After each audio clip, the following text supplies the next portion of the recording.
February 28, 1994. Early morning skies over Bosnia. Dawn breaks cold and gray over the Balkans. 6 fighter jets slice through the air. Old Yugoslav J-21 Jastrebs low and fast, their wings trembling in the morning haze. Inside the cockpit of the lead plane, Major Ranko Vukmirovic stares ahead, jaw set tight. He and 5 volunteer pilots from the Bosnian Serb Air Force have taken off on a forbidden bombing mission, deep inside a NATO-controlled no-fly zone. Their target, a weapons factory hidden in the hills. Their enemy, the world's most advanced air power. Vukmirovic knows the odds are impossible. The Jastrebs are relics from another era, slower, less agile, and armed with outdated weapons. Yet duty calls. "Stay below radar," he orders through the radio, his voice steady. The formation hugs the terrain, skimming over ridges and valleys, trying to stay invisible. But as they near the target, the pilots have no choice but to climb to attack altitude. At 2,000 meters, their radar signatures flare up on NATO screens like sparks in the dark. In a command center filled with glowing screens, a controller leans into his headset. "Black Flight, we've got 6 unknowns, bearing 320, 52 miles, 7,000 feet, flanking." "Copy that," replies a calm American voice. Moments later, 2 F-16 fighting Falcons bank hard and roar toward the coordinates. For weeks, NATO has enforced a no-fly zone to stop the air war over Bosnia. Today, those rules are about to be tested.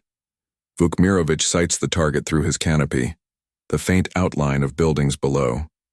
He flips his weapon switch. "Arm bombs," he commands. The 6 planes line up in pairs, preparing their run. Then a sharp voice cuts through the static. "Be advised, American aircraft, 12 o'clock high." A cold shiver runs through Vukmirovic. Through the glass, he sees contrails, 2 silver streaks approaching fast. He breathes once, then says quietly, "I see them. Stay focused." In the past, the Americans had only warned intruders, never fired. But today feels different. The 2 F-16s roar past the Serbian jets at frightening speed, shaking the air. "Ha! American Ferraris," one pilot mutters. Another laughs nervously. "Those old Yugos don't stand a chance." Vukmirovic ignores the banter. "Eyes on the target," he orders. The Jastrebs use optical sights, no computers, no radar locks. Through scratched lenses, the crosshairs drift over the factory below. "Bombs away," one pilot calls.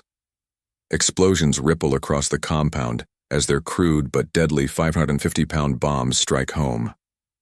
From afar, NATO monitors watch the hits light up their screens. "They've dropped ordnance," reports a controller. "Understood.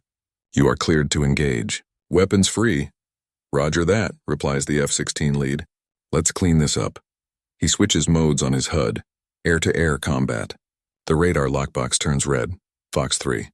An AIM-120 AMRAAM missile streaks off his wing, its seeker head glowing bright. At the rear of the formation, pilot Zlatan Krnilic sees a flash, a streak of fire cutting across the sky. "What the—" An instant later, the jet ahead of him bursts apart, flames tearing through its left wing. "The Americans are behind us," he shouts. "Break! Scatter!" Vukmirovic orders. The 6 planes dive in panic, splitting off into the valleys below. The F-16s follow, hunting them through the rugged Bosnian hills. Krnilic dives low, skimming treetops and power lines. "Fox 2, calls an American pilot. A Sidewinder missile launches, locking onto the heat of Krnilic's engines. He sees it coming, a white comet racing toward him. "Come on, come on!" The missile detonates near electrical wires behind him, shredding part of his tail. His jet jerks violently but somehow stays airborne. "I'm hit. I can't shake him!" He yells, but his radio is dead. Smoke fills his cockpit. Alone, terrified, Krnilic braces for another strike. Then silence. The F-16 veers away. He exhales shakily, thinking, why did they stop? No answer, just the wind and static. 2 other Jastrebs race through a valley, engines screaming. Fox 3. Another AMRAAM missile screams through the clouds. Mikarevic looks right just in time to see his wingman vanish in a ball of fire. Pasic is down. "They're on me!" He jerks his stick, pulling into a desperate turn. A second missile finds him instantly. Impact. Flames rip through his engines. "I'm hit. I'm burning." His voice breaks as he pulls the ejection handle. The canopy blasts away. Mikarevic ejects into open air as his jet explodes beneath him. The F-16 roars past, the pilot steady, professional, unflinching. Splash 2, one American says calmly. Fuel state? Almost bingo, 5 minutes left. Copy, make it count. The second F-16 takes over pursuit. 2 remaining Jastrebs are still fleeing south. Vukmirovic and his wingman Goran Zaric fly low, the radio crackling with fragments of doomed calls. They got Krnalic. They got Mikarevic. The silence afterward says everything. Suddenly, a shadow crosses the clouds. The F-16 appears behind them. Behind us. They break formation, diving sharply, but the Falcon stays locked. Fox 2. The missile streaks forward. Vukmirovic banks hard, but it's too close. It explodes off his wingtip. Shrapnel rattles across the fuselage, but miraculously the aircraft holds. He's breaking off. Zaric calls. Out of fuel? Looks like it. For a moment, hope returns. But then their radar pings again. 2 more F-16s incoming from the north. Vukmirovic's heart sinks. 2 new contacts, run! They dive deep into the valley, skimming treetops at suicidal speed. The Americans follow, never losing sight.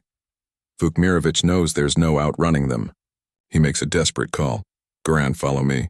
We climb, then pull at the last second. The 2 Jastrebs aim straight for a looming cliff. The ground races up. Pull up. They yank their controls. G-forces crush their chests. Zaric barely clears the rocks, but Vukmirovic's wing clips the ground. His plane explodes in a rolling fireball. Zaric screams, "No!" Branko.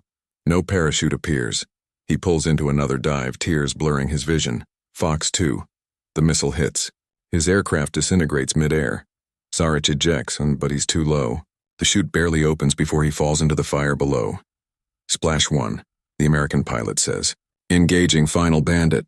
Miles away, Krnalic limps his crippled jet home. His gauges flicker. The engine groans with every rotation. He knows he's not going to make it. Then, a shadow crosses his canopy. Another F-16 Krnalic's stomach drops. He pulls back on the stick, trying to gain altitude for ejection. But the F-16 doesn't fire. Instead, it slides alongside him, matching speed. Through the glass, he sees the American pilot turn his head, a silent salute. Then, the Falcon rolls away and disappears into the sky. Krnalic lowers his shaking hand from the controls, not sure whether to feel relief or grief. Of the 6 Jastreb pilots who volunteered that day, only 3 survived. The others never returned. Krnalic later spoke quietly to reporters. I don't hold anything against the Americans. We had our orders. They had theirs. The world would later call it the Banja Luka Incident, the first combat engagement in NATO's history. U.S. Air Force Captain Robert Wilbur Wright was credited with 3 kills, and his partner Captain Stephen Yogi Allen with 1, the highest tally by U.S. pilots in a single mission since the Korean War. The mission ended quickly, but it marked a turning point, a moment when the skies over Bosnia became a proving ground for a new era of warfare. As one pilot later joked, if we'd sent the stealth bombers next, nobody would have seen them coming. And somewhere over those same mountains, the smoke trails of that morning still whisper of courage, fear, and impossible odds, when Falcons truly ate hawks for breakfast.